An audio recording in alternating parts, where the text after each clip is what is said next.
So the White House has recently said that President Joe Biden has a plan to lower everybody's deductibles, but those changes and some others that they outlined in a recent list of talking points aren't actually included in the infrastructure package and the other social welfare spending package that they've released. They're instead going to focus on $200 billion for private health insurers in order to get people health insurance through those Obamacare state exchanges.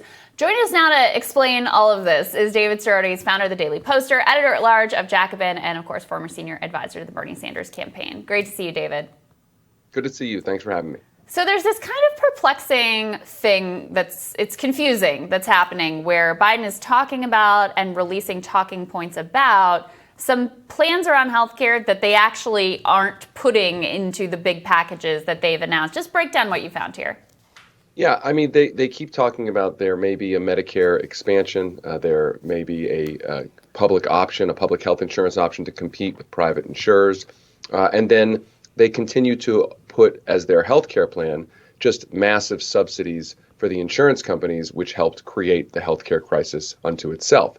So there's really, at this point, I don't know if it's confusion or a deliberate bait and switch. You know, you can be cynical and say this is deliberate. You can say maybe they've just got a different theory of how to make healthcare reform happen. But to me, I mean, this is a president who campaigned promising at least a public health insurance option. And he has essentially gone in on the first two bills on just shoveling money to private insurers to put people on Affordable Care Act exchange plans where we know that out-of-pocket costs are huge and where we know claims denial rates tend to be higher. So the question really is this an effort for him to say that he wants healthcare reform, but actually he doesn't want to take on the insurance industry? I mean, here's the thing. In his speech last night, he said some version of healthcare should be or is a human right. But you don't necessarily on policy believe healthcare is a human right if your healthcare policy is simply shoveling money to private health insurance CEOs who ration medical care while they're making huge profits. Yes. And here's another piece that has been perplexing to me. So the reporting and what was released in these plans is that even though it is the most obvious thing in the world for the government to negotiate with pharmaceutical companies to lower drug prices, that doesn't appear to be, and the idea was we're going to use the savings from that to try to fund some other pieces of healthcare that we want. That seems to have been dropped from the plans, and yet it still showed up in his speech last night. Let's take a listen to what he has to say. We all know how outrageously expensive drugs are in America. In fact, we pay the highest prescription drug prices of anywhere in the world, right here in America. Nearly 3 times. For the same drug, nearly 3 times what other countries pay. We have to change that, and we can. Let's do what we talked about for all the years I was down here in this body, in Congress. Let's give Medicare the power to save hundreds of billions of dollars by negotiating lower drug prescription prices. So like I said, to do that is a no-brainer, right? And he's right that it's something that every president basically says and then never gets around to doing because pharmaceutical companies absolutely hate this direction. And yet, unless I missed something, it's not in the plans that he's announced thus far. That's right. No, you're exactly right. So it's a talking point. It's not a policy, at least not yet.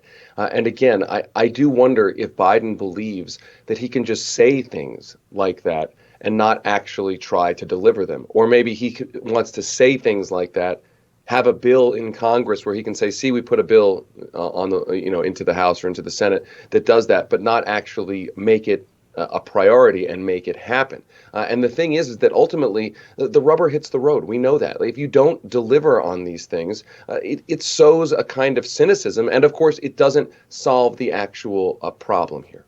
It seems to me, David, and tell me if your read of this situation is the same, that the PRO Act is being kind of put in the same bucket too. They pass it through the House. There's a lot of Democratic sponsors in the Senate. But and last night he said, look, put it on my desk so I can sign the PRO Act into law. But I don't see any actual strategy to effectuate that reality.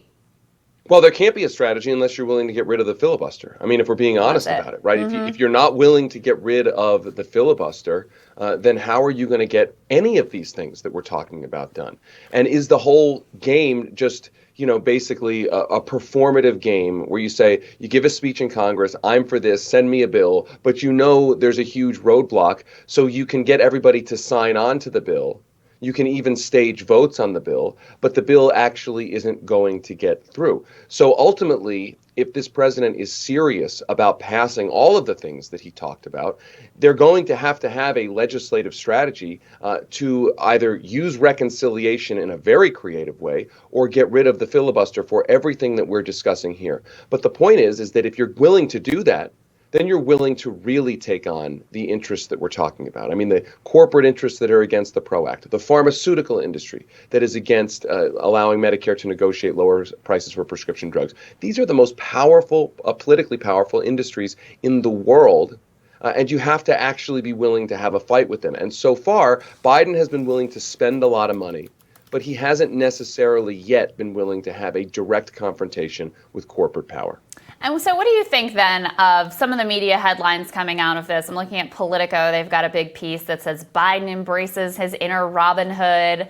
I saw another headline that was like, this was the most ideologically ambitious speech in a generation or something like that. What do you make of those takes? Well, I think it means, first and foremost, that the progressive argument about inequality, about the economy, I mean, the progressive argument has won. That's over. And I mean, obviously, you have to keep fighting on it. But the point is that Biden's speech yesterday was a statement that the progressive argument about all of those issues is the center of the Democratic Party. Really, I would argue at the center mainstream of American politics. Yep. And that's a really good thing. But to actually pass things into law requires not just winning the rhetorical argument, but actually winning the legislative battle. And those are they're related, but they're two different things. And so it's good news that the rhetorical argument has been won, but now it's like where the rubber hits the road. And we're going to see whether the president is willing to use the full power of the executive branch to get some of these things done. I think that is all very well put. David Sirota, thank you so much. Thank you. More Rising for you after this.